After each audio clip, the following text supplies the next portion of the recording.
Dan terakhir, pembahasan pada materi ini adalah tentang faktor-faktor munculnya aliran teologis dalam Islam. Baik itu faktor internal, yaitu faktor yang disebabkan dalam tubuh Islam itu sendiri, maupun faktor eksternal, yaitu faktor yang disebabkan oleh pengaruh lain di luar Islam itu sendiri. Nah, apa saja faktor-faktor tersebut? Pertama adalah faktor internal, yang kedua adalah faktor eksternal. Faktor internal adalah pertama wafatnya Rasulullah sebagai tempat bertanya. Ini yang menyebabkan munculnya berbagai faham dalam menganalisis, dalam menghukumi sesuatu yang terjadi. Kenapa? Karena Rasulullah tempat bertanya itu telah meninggal dunia. Kalau semasa Nabi Muhammad itu masih hidup, para sahabat itu ketika mereka mengalami persoalan yang tidak ada hukumnya, mereka langsung datang kepada Rasulullah dan bertanya. Rasulullah kemudian langsung memberikan jawaban. Dan itu tidak ada lagi pertanyaan selanjutnya. Kenapa? Karena mereka sami'na wa ata'na kepada Rasulullah sebagai Rasul yang mendapatkan wahyu dari Tuhan. Tapi ketika Rasulullah sudah meninggal dunia, kemudian muncul persoalan-persoalan yang terjadi di masyarakat. Nah, dari sanalah kemudian para sahabat masing-masing berijtihad sesuai dengan keilmuan dan pemahaman mereka terhadap Islam. Nah, dari sanalah muncul kemudian berbagai perbedaan pendapat, termasuk dalam persoalan-persoalan teologis. Yang pertama kali muncul itu terkait dosa besar. Masing-masing kelompok punya pandangan-pandangannya tersendiri dalam memahami persoalan.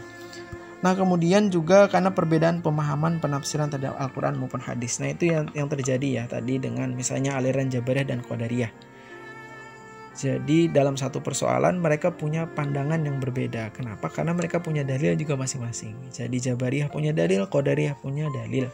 Meskipun kadang ayatnya sama, hadisnya sama, ketika mereka menghukumi sesuatu itu berbeda. Kenapa? Karena itu punya banyak faktor, diantaranya dalam pemahaman agama, penafsiran, kemudian juga dari faktor kondisi lingkungan, sebagainya juga punya pengaruh yang besar terhadap pemahaman seseorang dalam menafsirkan Al-Quran maupun hadis. Dan yang terakhir, faktor internalnya adalah persoalan politik dan kekuasaan. Nah, ini yang terjadi ya pada misalnya munculnya aliran Khawarij dalam memahami dosa besar. Itu kan kita akui atau tidak, yaitu karena persoalan politik yang diawali dari peristiwa tahkim yang terjadi antara Khalifah Ali dan Muawiyah. Ketidaksetujuan keputusan politik itulah yang kemudian melahirkan aliran-aliran dan kemudian munculnya berbagai faham tentang memahami persoalan-persoalan teologis. Begitu juga dengan aliran Jabariyah, itu lahir karena itu tadi ya, karena proses politik ya.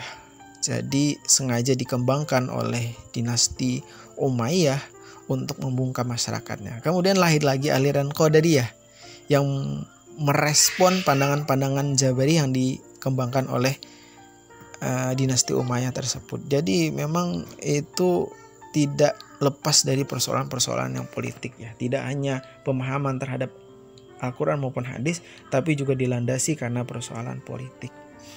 Dan untuk faktor eksternalnya, itu faktor di luar dari Islam, itu karena ada kontak dengan peradaban dan agama dari luar. Karena memang aliran Jabariyah misalnya Qadariyah itu juga punya kaitannya dengan pemahaman-pemahaman dari agama lain ya. Jadi ada pemahaman semacam fatalisme itu. Fatalisme itu seperti paham ajaran Jabariyah itu oleh agama lain, maupun Qadariyah itu juga tidak lepas dari pengaruh agama lain, meskipun juga dalam Al-Quran itu punya dalil, punya landasan hukumnya. Dan yang terakhir itu karena juga pengaruh filsafat Yunani kuno dalam memahami ajaran Islam. Itu yang paling terkenal itu ya pandangan-pandangan Mu'tazilah yang lebih mengedepankan rasionalitas, lebih mengedepankan akal dibanding wahyu. Nah, itu tidak lepas dari pengaruh ajaran-ajaran filsafat.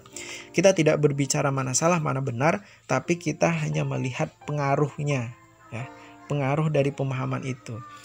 Ini terlepas mana yang benar, mana yang salah, itu kita serahkan pada individu masing-masing. Biarkan teman-teman menilainya sendiri berdasarkan pada argumentasi yang masing-masing mereka pegangi. Saya kira sekian ya untuk pembahasan terakhir ini, sekaligus review dari materi kita terakhir yang belum sempat saya jelaskan. Ini juga sekaligus sebagai bahan kisi-kisi untuk teman-teman dalam menghadapi final yang akan datang ya. Semoga bisa dipelajari, semoga bisa difahami lebih lanjut ya. Sekian, terima kasih atas perhatiannya. Saya tutup. Wallahul muwaffiq, wallahu a'lam bishawab. Wassalamualaikum warahmatullahi wabarakatuh.